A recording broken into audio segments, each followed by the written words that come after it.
Welcome, fellow explorers of curiosity, to another deep dive right here on the All Sorts podcast. Great to be here.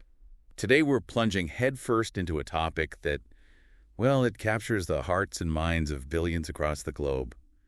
The FIFA World Cup. Absolutely. It's more than just a sporting event, isn't it? It really is. It's the planet's most prestigious association football competition and truly the most widely viewed and followed spectacle of its kind. It's just massive. Our mission today is to navigate the rich history and the multifaceted impact of this colossal event. Right. And to guide us, we've got our sources lined up, a detailed look from Wikipedia, covering, everything from the World Cup's origin, structure, teams, hosts, records, all the way through its controversies.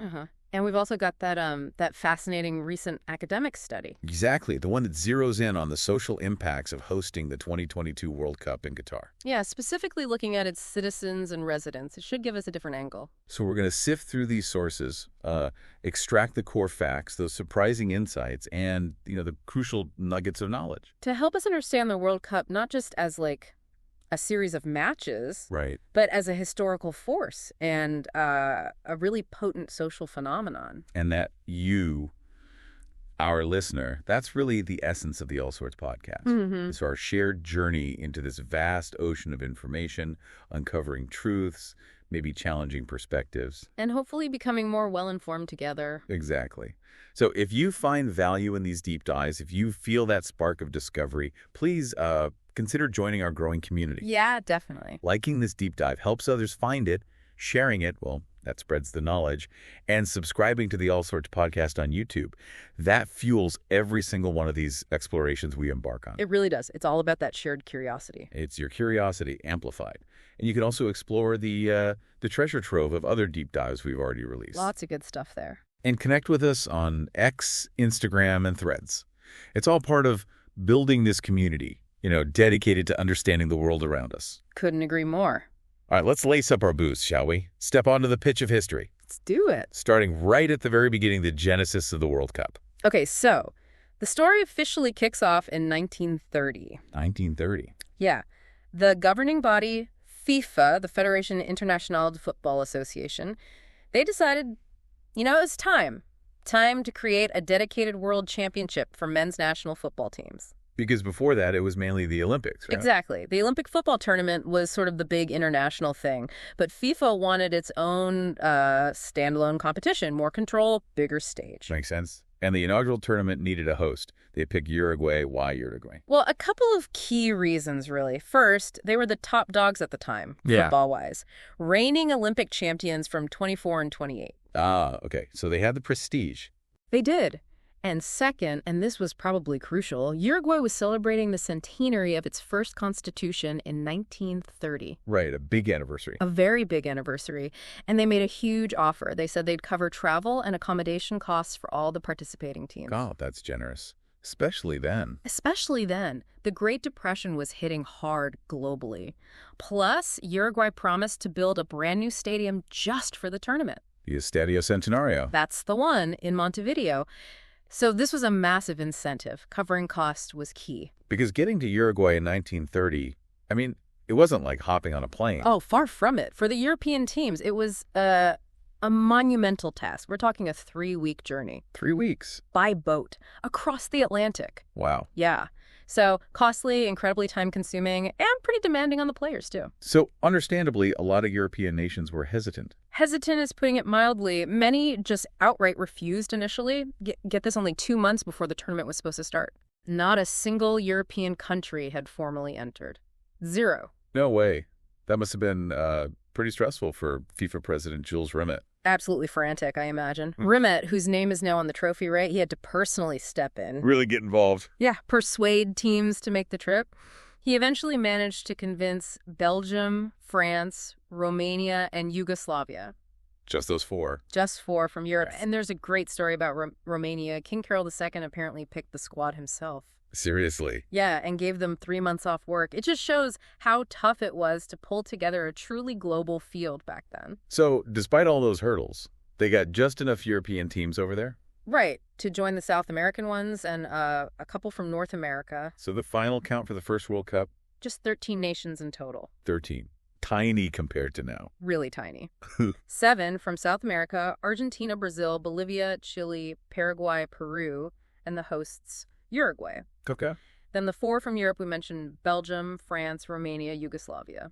And 2 from North America, Mexico, and the United States. And, fittingly, I suppose, Uruguay won it. They did.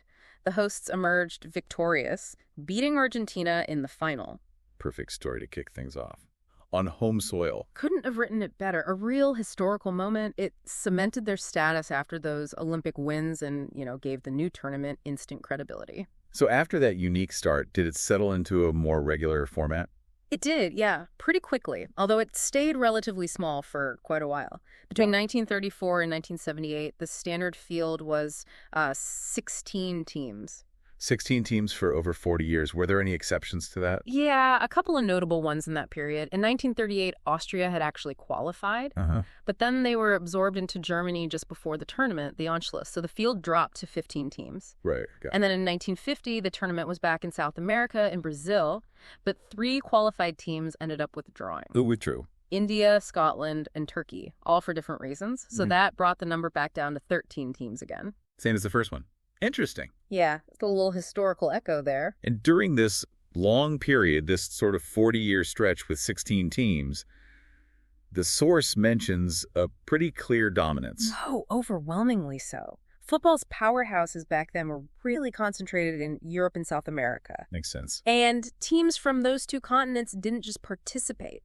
They dominated. They were the ones consistently getting through the group stages, reaching the finals. Which means, logically, that teams from other parts of the world found it. Well, Pretty tough going. extremely tough. Before that first big expansion in 1982, just getting out of the first round was a huge achievement for any team outside Europe or South America. Really? That rare? Incredibly rare. Only a handful of teams managed it in nearly 50 years. Who are those pioneers then? Well, the United States actually reached the semifinals in that very first tournament in 1930. Wow. Really? Early success. Yeah, kind of surprising. Then Cuba made the quarterfinals in 1938. North Korea famously got to the quarters in 1966 in England. Remember, they pulled off that massive shock, beating Italy. I do remember hearing about that.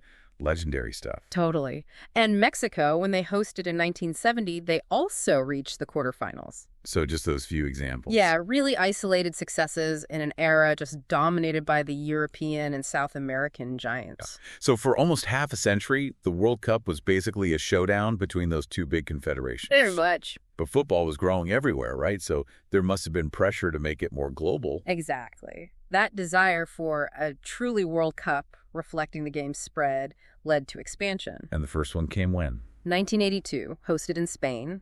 That's when they jumped from 16 teams up to 24. That's a significant jump, 50% bigger. It was huge, and it immediately opened the door much wider for teams from Africa, Asia, and North America, CONCACAF. And did that have an immediate impact, more diversity? It definitely diversified the field, yeah. More teams from those continents got crucial experience playing at the absolute highest level. And then it expanded again later. Yep. The second big expansion came in 1998 in France. That took it to the format we've known until recently, 32 teams. Right. And that further boosted participation from those developing football regions. It really started to shift the competitive landscape, or at least broaden it. So with these expansions, did we start seeing teams from outside the big 2 going deeper in the tournament more often? We did, yes. Although, the ultimate dominance remained with the traditional powers, we absolutely started seeing more breakthroughs, more teams reaching the quarterfinals, sometimes even further. Like who? Can you give some examples since 82? Sure. Mexico reached the quarters again when they hosted in 86. Cameroon had that incredible, unforgettable run to the quarterfinals in 1990. Roger Milla. Exactly. Then the 2002 World Cup, co-hosted by South Korea and Japan, was a big one. Right, in Asia for the first time. Yeah. And you had 2 non-European South American teams in the quarters. South Korea made that historic run all the way to 4th place. Amazing story. And Senegal also reached the quarters in their debut. The USA got to the quarters that year, too. Okay, 2002 is big for that. Definitely. Then Ghana made the quarterfinals in 2010 in South Africa. Remember the Suarez handball? Oh, vividly. Heartbreak for Ghana. Total heartbreak. Costa Rica were quarterfinalists in 2014, another big surprise run. They topped a group with England, Italy, and Uruguay. Incredible. And then most recently, Morocco. Just stunning, reaching fourth place in 2022. The first African team ever to make the semifinals. An absolutely massive achievement. So that list really shows how the expansions have made it more globally competitive, more unpredictable. For sure, more exciting narratives. Yet the source still points out that right at the very top, the traditional dominance kind of persists. It does, yeah. If you look at the sharp end, the semifinals and finals, European and South American teams are still overwhelmingly the ones there. Like those years where all the quarterfinalists were from those two. Exactly. Like 1994, 1998, 2006, 2018, all 8 quarterfinalists were exclusively from Europe or South America. Wow. And maybe the most telling stat of all, every single World Cup finalist in the history of the tournament has come from either Europe or South America. Every single one. That's incredible. So while more teams can challenge and cause upsets, right, actually lifting the trophy or even just getting to the final match, that's still almost entirely the domain of those historic powers. Yeah, it really is. The glass ceiling is there, even if it's getting cracked occasionally. And the tournament isn't done growing, is it? The next expansion is already locked in. That's right. Big changes coming, starting with the 2026 World Cup. It's expanding again to 48 teams. 48? That's another huge jump. I remember there was talk about maybe 40 teams first. Yeah, that was a proposal back around 2013. Michel Platini, who was UEFA president then, suggested 40 teams. What was his reasoning? The source mentions he saw it partly as political, a belief that giving more African and Asian nations a chance would be good for global football development, help them improve by playing top teams more often. Okay, but they landed on 48 instead. Yes. The current FIFA president, Gianni Infantino, strongly backed the move to 48, and that was approved. So 2026 will be the first 48-team tournament. And there's even chatter about going bigger for the centenary in 2030. The source mentions reports from early 2025 suggesting FIFA might be considering maybe a one-off expansion to 64 teams for 2030. 64? Wow. Yeah, to mark 100 years since the first one in Uruguay. Yeah. The logistics and format, I mean, they'd be incredibly complex. It's still being debated, apparently. But it just shows that continuous push for more teams, more global inclusion. Definitely. From 13 teams struggling to get on a boat. Right.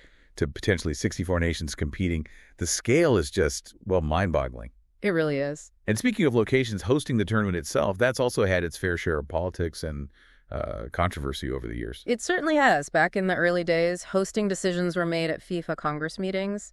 And, yeah, lots of lobbying, political maneuvering. And that travel difficulty we talked about from 1930 was a major issue. A huge point of contention. Choosing Uruguay meant only those 4 European nations made the trip. Which understandably caused some resentment later on. Exactly.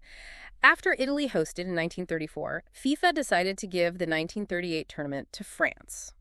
So Europe hosted twice in a row. Yes. And that broke this kind of unwritten rule or expectation that hosting would alternate between Europe and South America. The South American countries felt it was their turn. Argentina had put in a strong bid. And they weren't happy. Not at all. The dispute was so significant that both Argentina and the first winners, Uruguay, actually boycotted the 1938 World Cup in protest. Wow, a boycott. That shows how deeply politics and regional power struggles were tangled up with the World Cup right from the start. Absolutely. It wasn't just about football. So over its history, how many different countries have actually hosted? The source says 18 different countries have had the honor of hosting the finals, up to Qatar in 2022. Covering most continents now. Yeah, Europe, North America, South America, Asia, and Africa have all hosted. And looking ahead, 2026 is a big one, isn't it? Shared hosting. It is a massive undertaking, jointly hosted by Canada, Mexico, and the United States. Right. And that joint bid is interesting for a few reasons, but especially for Mexico. Why Mexico? Well, they hosted back in 1970 and again in 1986. So 2026 means Mexico will become the first country ever to host games in 3 separate World Cups. That's a great piece of trivia, a unique distinction. Reflects their deep football history and infrastructure, I suppose. Okay, so we've charted the course of the World Cup's growth, the teams, the hosting. Let's pivot now. Let's talk about its present-day reality, this colossal business, and frankly, an unmatched global spectacle. Yeah, this is where the numbers just get, well, staggering. The source repeats that key point. As of a 2006 update, It's officially the most widely viewed and followed sporting event on the planet. More than the Olympics, even. In terms of a single event focus, yeah. It just commands this unique global attention. And the viewership figures themselves are, well, hard to comprehend sometimes. They really escalated once TV got involved. It wasn't televised until 1954, surprisingly late maybe. But once it hit the airwaves, its reach just exploded.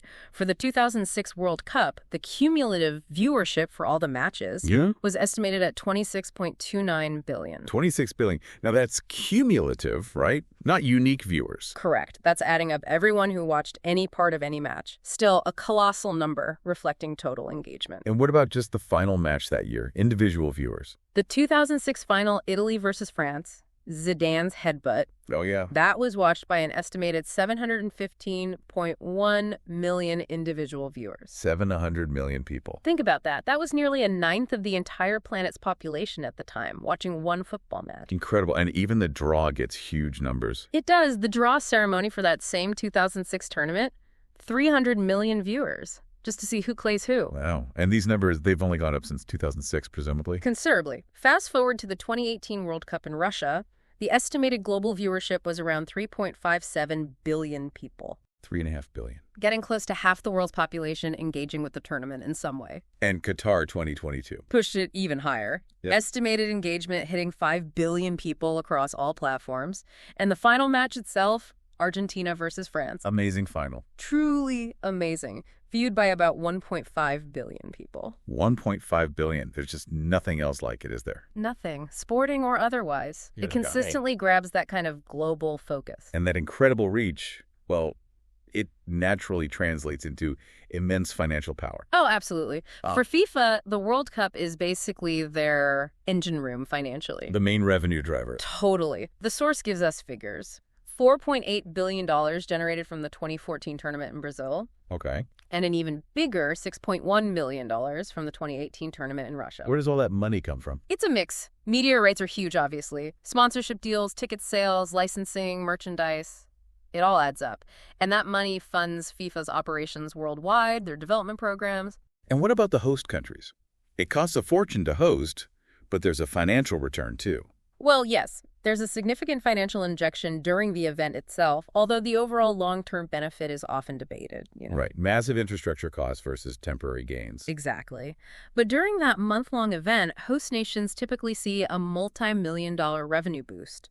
Tourism, local spending, event-related income. Okay. The hope is always that the infrastructure legacy and the increased global profile bring longer-term economic benefits too. And corporations, they see this as a golden opportunity, don't they? Unparalleled marketing platform. Right. Think about those long-term sponsors, Coca-Cola, McDonald's, Adidas. Household names. And they leverage the World Cup's global stage to reach billions.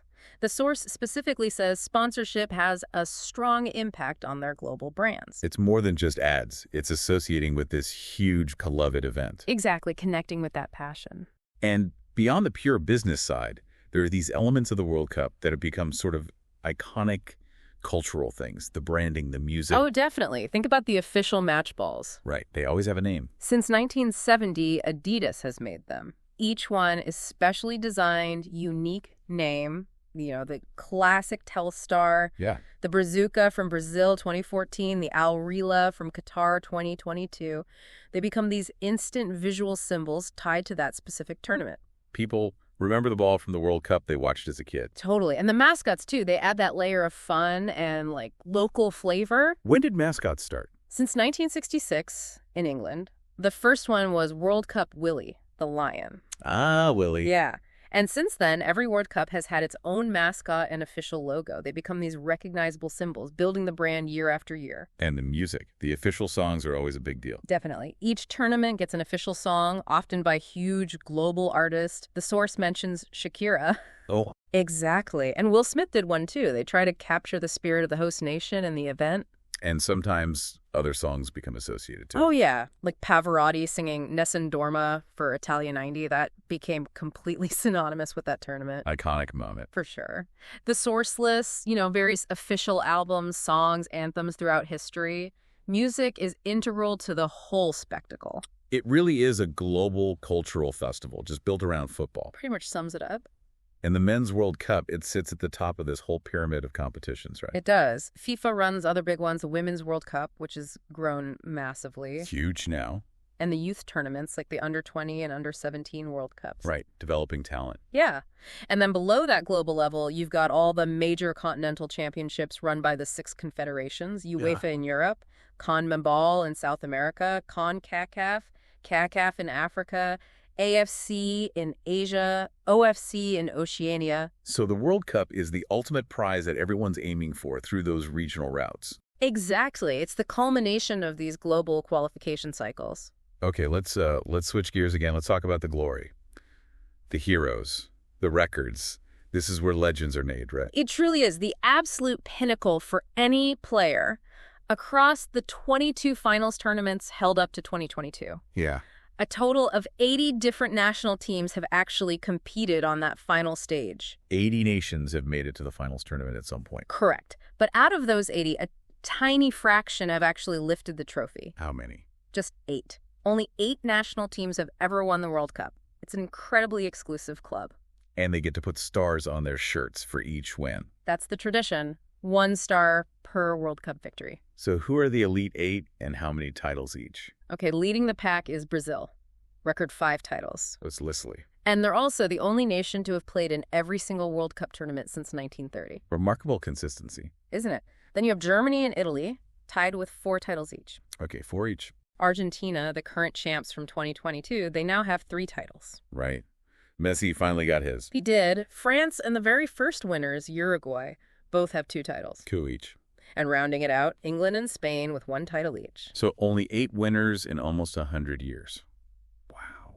And winning back-to-back, that must be incredibly difficult. Immensely hard. Only 2 nations have ever managed it. Italy, way back in 1934 and 1938. Right. And Brazil in 1958 and 1962, the Pelé era kicking off. Just those 2. It really speaks to how tough it is to stay at the absolute top for 4 years straight. The pressure, the evolution of teams. Yeah, it's a massive challenge. What about reaching the final? Who's made the most consecutive final appearances? West Germany holds the record there. 3 consecutive finals from 1982 to 1990. Wow, 3 in a row. Did they win them all? No, they won the last one in 1990, but were runners-up in 82 and 86. Still an amazing run. Incredible consistency. And Brazil matched that feat later. They reached 3 straight finals from 1994 to 2002. And their record was better? Yeah, they won 2 of those, 94 and 2002, and finished runners-up in 98. 2 wins out of 3 finals. Also incredible. Now, thinking about where teams have won, has anyone won the trophy outside their own continent? That seems like a big hurdle. It is, yeah. Adapting to different conditions, travel. Only 4 nations have managed to win on a different continent. Who are they? Brazil, again, leads the way here. They won in Europe back in 58, in Sweden. They won twice in North America, Mexico 70 and USA 94. And they won in Asia, Japan, Korea 2002. Wow, Brazil really conquered the world. They really did. Argentina won in North America, Mexico 86, the Maradona tournament. Right. And they just won in Asia, Qatar 2022. Spain won their only title in Africa, South Africa 2010. Okay. And Germany made history in 2014. They became the first and still the only European team to win the World Cup when it was hosted in the Americas, winning in Brazil. That 2014 win, especially the semifinal against Brazil, was something else. Unforgettable, a real statement win. Okay, looking at overall team stats across all the tournaments, who stands out? Well, Brazil holds a lot of the key cumulative records, which reflects their constant presence and success. Like what? Most World Cup matches played 114. Most World Cups appeared in all 22. Most wins 76. And most goals scored 237. Dominant numbers. But Germany leads in deep runs. Yes. Germany holds the records for most appearances in the final 8 times, most semifinal appearances 13, and most quarterfinal appearances 16. They consistently go deep into the tournament. So Brazil wins the most, Germany gets to the final stages the most. Interesting contrast. It is. And those 2 giants, Brazil and Germany, they've actually met a couple of times in really massive games. They have, yeah. Famously in the 2002 final, which Brazil won for their 5th star. Right. And then, of course, that 2014 semifinal, the 7-1 in Brazil. Still shocking to think about. Absolutely historic, maybe the most shocking result in World Cup history. Okay, let's shift to the individuals, the players who light up the tournament. Goal scorers, playmakers, the keepers. Yeah, the names that echo through history. The all-time leading goal scorer in World Cup finals history is Miroslav Klose. Klose from Germany. Yep. 16 goals scored across 4 tournaments from 2002 to 2014. And he broke the record previously held by Ronaldo. The Brazilian Ronaldo. Oh, fenomeno. He finished with 15 goals. Close. And third place. Another German legend, Gerd Müller. Der Bomber. 14 goals. Incredibly efficient striker.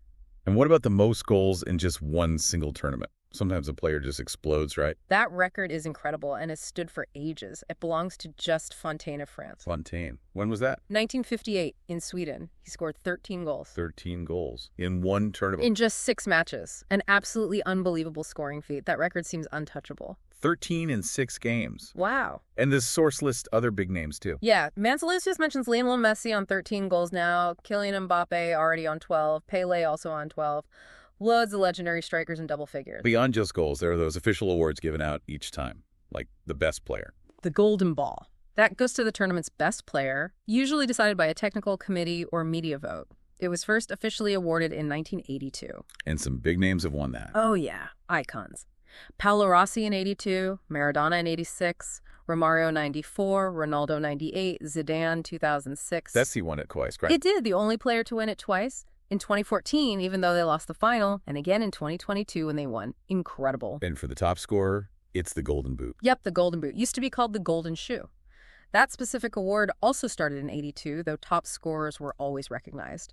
Renamed Golden Boot in 2010. And winners include Klose, Ronaldo, Gerd Müller, Gary Lineker, Mbappe, most recently in 2022 with that hat-trick in the final. It's the award for pure goal-scoring prowess in that tournament. What about the keepers? They get recognition too. The Golden Glove Award. That honors the best goalkeeper. It started as the Yashin Award in 1994, named after the legendary Soviet keeper. Lev Yashin, right? And then renamed the Golden Glove in 2010. And winners include Legends like Barthez, Oliver Kahn, Buffon, Casillas, Neuer, Courtois. Amy Martinez from Argentina won it in 2022. Keepers often make the difference in tight games. Definitely.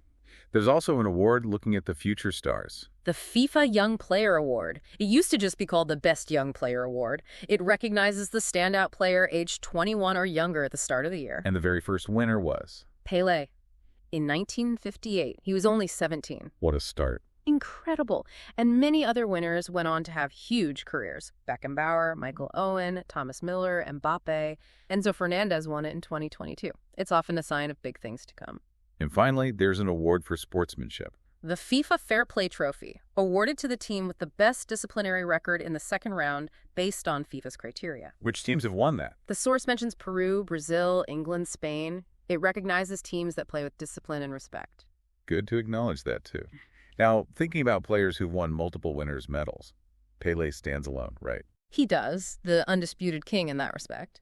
The only player ever to win 3 World Cups as a player, 1958, 1962, and 1970 with Brazil. Didn't he get injured in 62? He did, yeah. Got injured early on, missed the knockout stages and the final. But because he was part of the squad, he officially gets the winner's medal, FIFA rules. Fair enough. He was crucial in 58 and 70 anyway. Absolutely. And the source notes, FIFA retroactively gave medals to squad members from 1930 to 1974, formalizing it. Beyond Pele, 20 other players have managed to win 2 World Cup winners' medals. Still a very elite group. And some players have the full set, gold, silver, and bronze. Yeah, winning winners, runner-up, and third-place medals is also pretty rare. Only 7 players have done it. Why are they? 5 of them were part of those great West Germany teams between 66 and 74, including Franz Beckenbauer. Makes sense. They were always there or thereabouts. Exactly. Italy's legendary defender Franco Baresi also did it across 82, 90, and 94. And Miroslav Klose, Mr. World Cup goals himself, he achieved it too, incredibly, with 4 consecutive medals, runner-up 02, third place 06 and 10, and finally winner in 2014. Wow, 4 straight tournaments on the podium? That's amazing longevity. Truly remarkable consistency at the very top level. We mentioned the stars on the badges earlier. Brazil 5, Germany 4. But Uruguay has a unique situation, doesn't it? Yes, that's a really interesting historical point. Most nations have 1 star per World Cup win. Uruguay displays 4 stars on their badge. But they've only won the World Cup twice, 1930 and 1950. Correct. So where do the other 2 stars come from? They represent Uruguay's Olympic gold medals in football from 1924 and 1928. Ah, before the first World Cup. Exactly. And at that time, those Olympic football tournaments were actually organized by FIFA and were officially recognized by FIFA as world championships. So FIFA themselves consider those Olympic wins equivalent to World Cups back then. Effectively, yes, before they created their own dedicated tournament.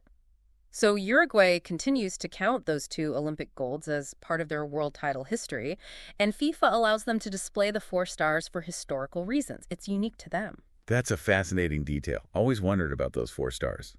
Okay, so we've covered the history, the scale, the legends, the records.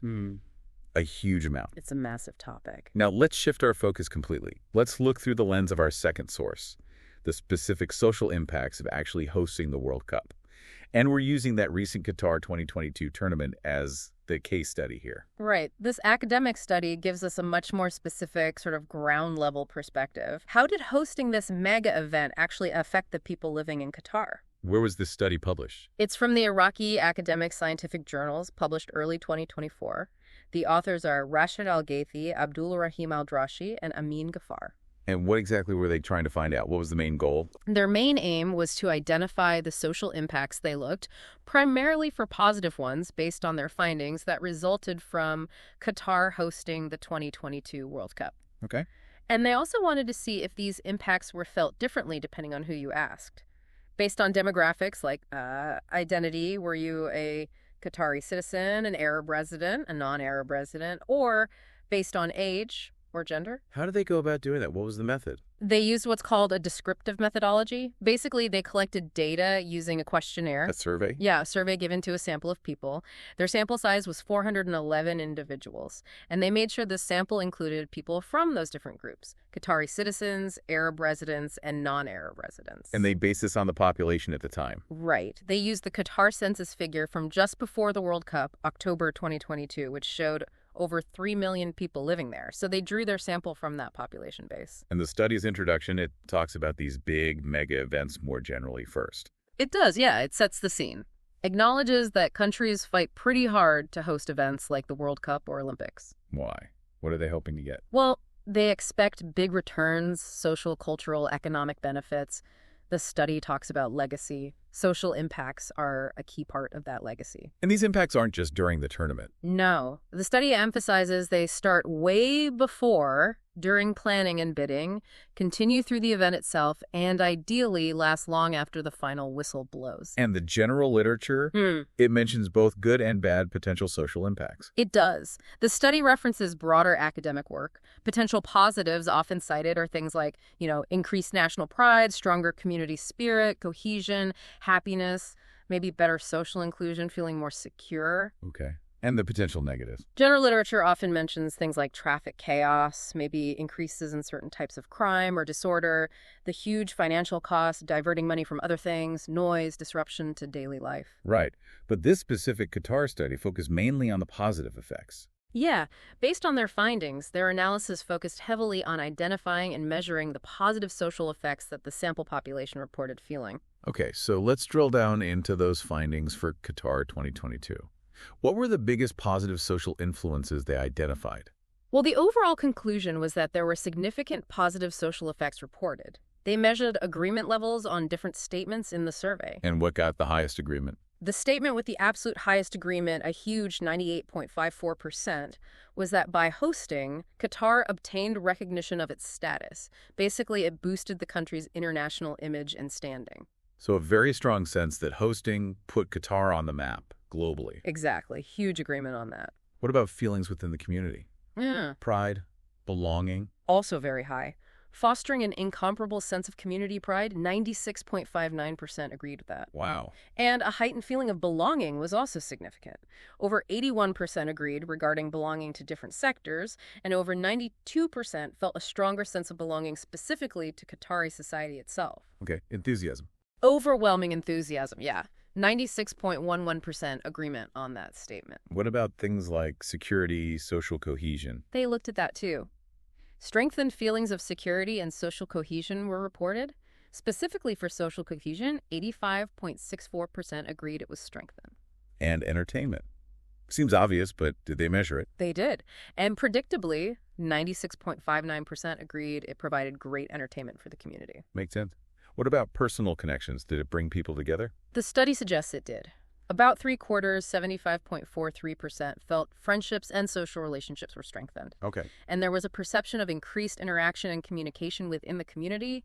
Over 80% agreed with that. And cultural understanding, bringing different people together. That came through strongly, too. Almost 96% agreed the World Cup promoted cultural diversity in Qatar. Right. Lots of visitors. Exactly. And a similar number, 96.84%, felt it led people, presumably locals and visitors alike, to learn more about Qatar itself through the event. Any other key positive findings from that first part? Yeah, a few more highlights. Nearly 98% agreed hosting enhanced Qatar's international recognition for organizing big sports tournaments. Over 90% felt it provided an incentive to preserve local culture.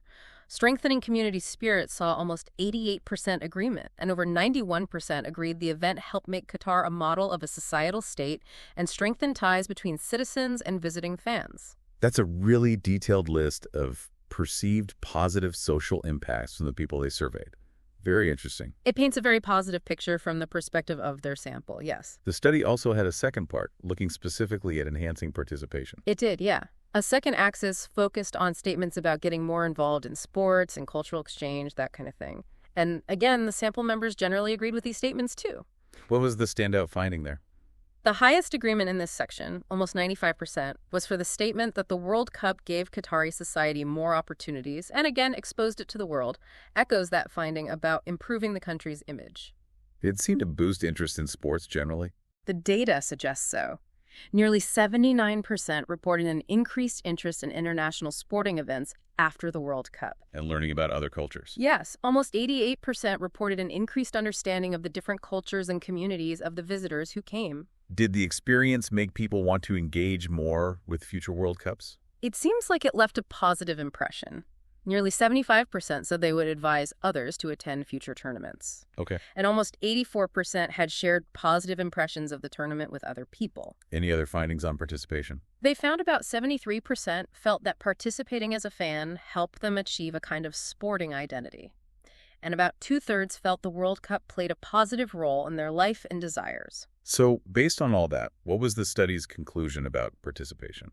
They concluded that the World Cup in Qatar did confirm an increase in the level of sports participation among the citizens and residents in their sample. Now, beyond these overall findings, the researchers also dug into whether these impacts differed based on who the respondents were, their identity, age, gender. What came out of that? Yeah, they found some statistically significant differences, although the effect sizes were mostly moderate. Okay. Like what? Based on identity.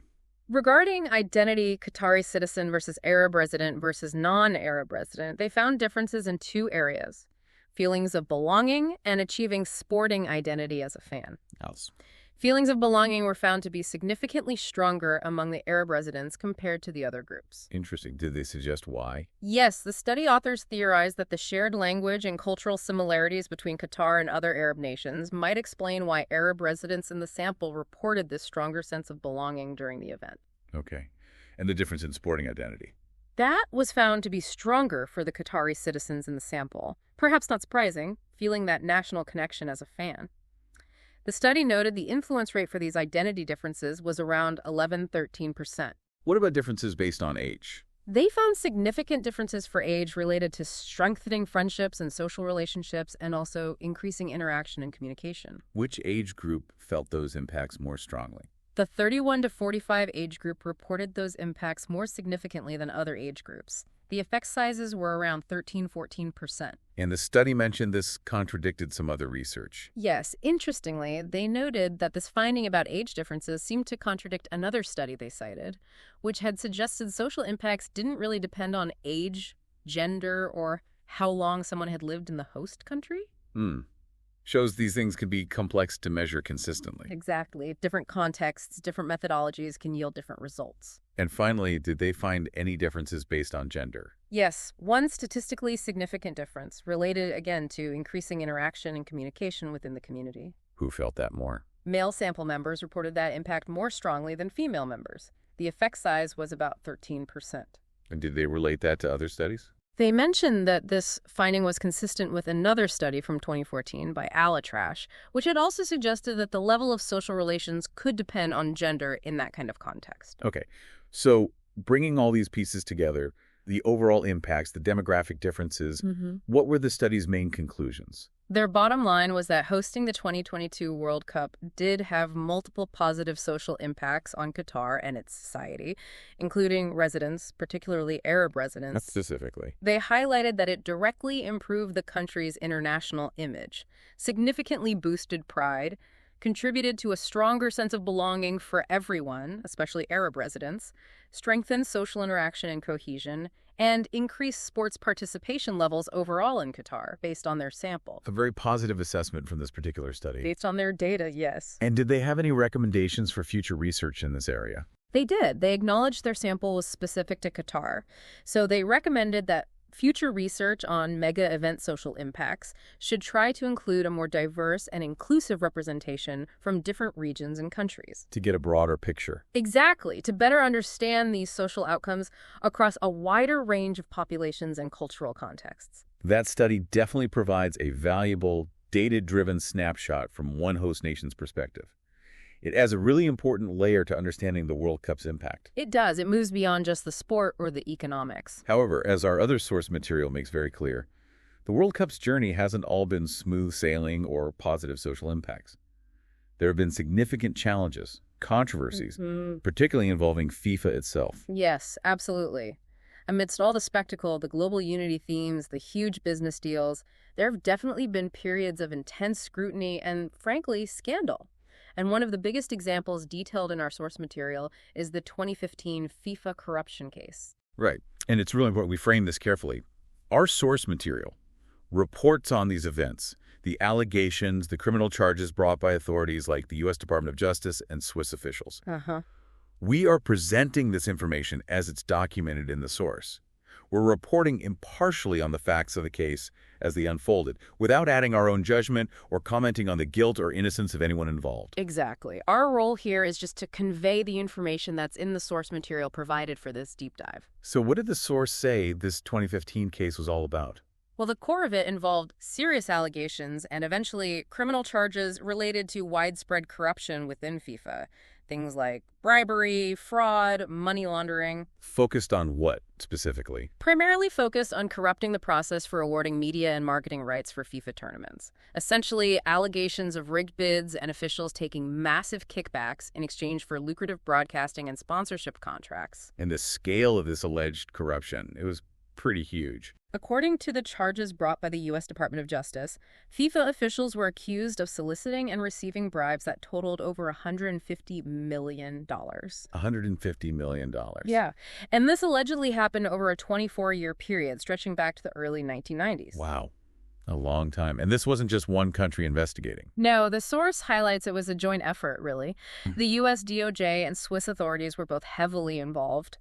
The DOJ announced this massive 47-count indictment. Charging who? 14 people initially, including high-ranking FIFA officials, but also executives from sports marketing and broadcasting companies linked to FIFA deals. And the charges were serious. Very serious. Racketeering, wire fraud, money laundering conspiracy, major federal crimes in the U.S. And this led to some dramatic moments, like arrests. Yes. The source mentions over a dozen FIFA officials were arrested in connection with the case.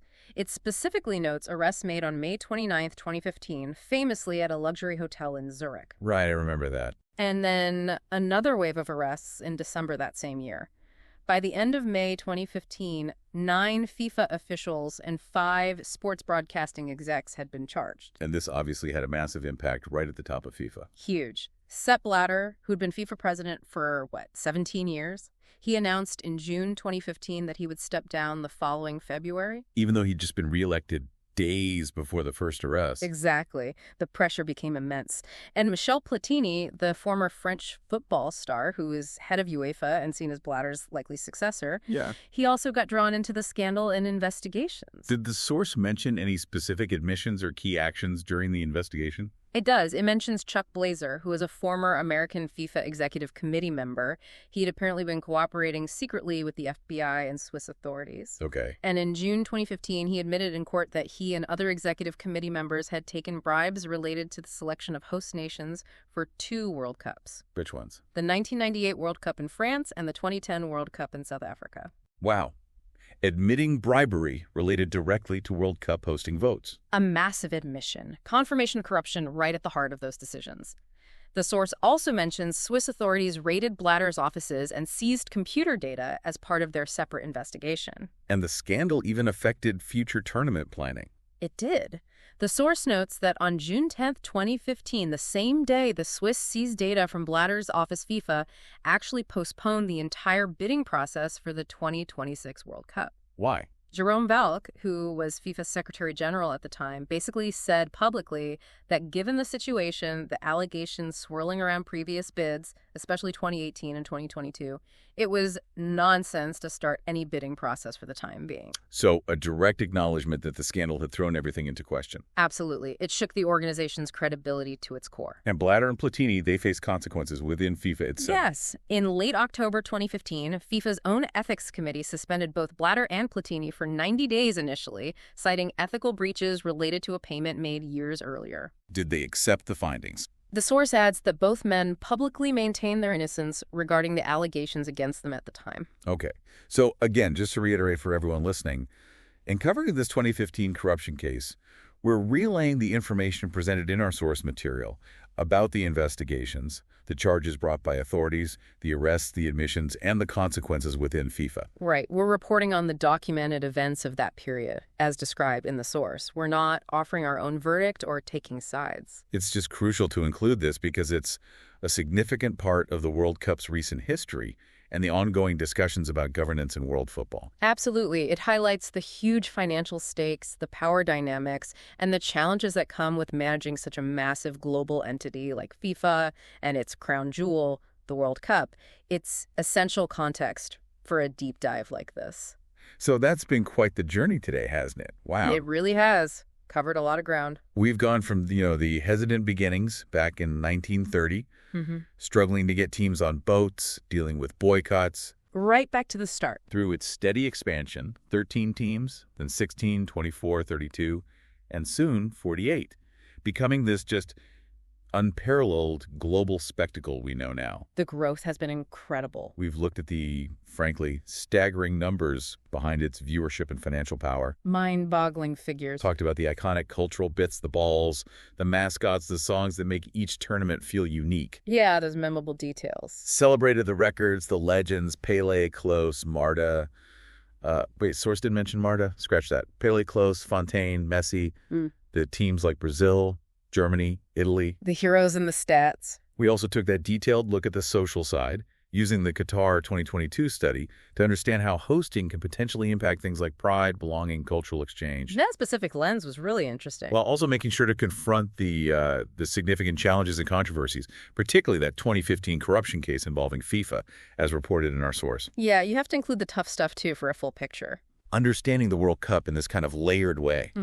Seeing the history, the scale, the social side, the controversies, it just gives you a much richer perspective, doesn't it? It really does. It's so much more than just 90 minutes on a pitch. It's this complex global phenomenon. History, culture, money, politics, human dreams. It's all in there. It really makes you appreciate that tension, between the beautiful game itself, the passion it inspires, and the massive, complex, sometimes messy global machine needed to actually make it happen every 4 years. Well put. So as we wrap up this deep dive, here's maybe a final thought for you, our listener, to kind of mull over. Given the World Cup's immense power, this power to unite billions in shared passion, but also considering the controversies and criticisms it faces, what responsibility does an event like this really have? Not just to the sport, but to the wider world it touches. That's a big question. Yeah, the host nations, the fans everywhere, the global community. What kind of legacy should the World Cup truly be aiming for beyond the final whistle? Something to think about. Definitely food for thought. And that brings us to the close of this exploration into the FIFA World Cup. We really sincerely hope you found this deep dive insightful, maybe uncovered some facts or connections you hadn't thought about before. Hope you enjoyed it. Because this is what the All Sorts podcast is all about, isn't it? Sailing these seas of knowledge, powered by curiosity, and sharing the discoveries with you. That's the goal. So if you've enjoyed coming along on this journey with us, if your understanding of this global event feels maybe just a little bit richer, We hope so. please consider helping us extend the reach of this deep dive. Liking this episode helps it find more curious minds out there. Sharing it with friends, family, colleagues, that opens up the conversation. Spread the knowledge. And most importantly, if you haven't yet, please subscribe to the All Sorts podcast on YouTube. Honestly, every single subscription, it's like a vote for more deep dives, more explorations, more shared learning. It really fuels the engine. It does. And you can find all our previous deep dives there too, a whole library of knowledge just waiting for you. And please connect with us on X, Instagram, and Threads. Keep the conversation going. We love hearing from you. Because your curiosity, that's our greatest resource. What topics are you itching to understand better? What corners of this huge ocean of information are calling out to you? Let us know. Yeah, send us your topic suggestions, because it's your questions, your interests that really guide our compass to the next fascinating subject we'll explore together, right here on the All Sorts podcast. Looking forward to the next one. Me too. Until then, keep learning, keep exploring, and stay curious.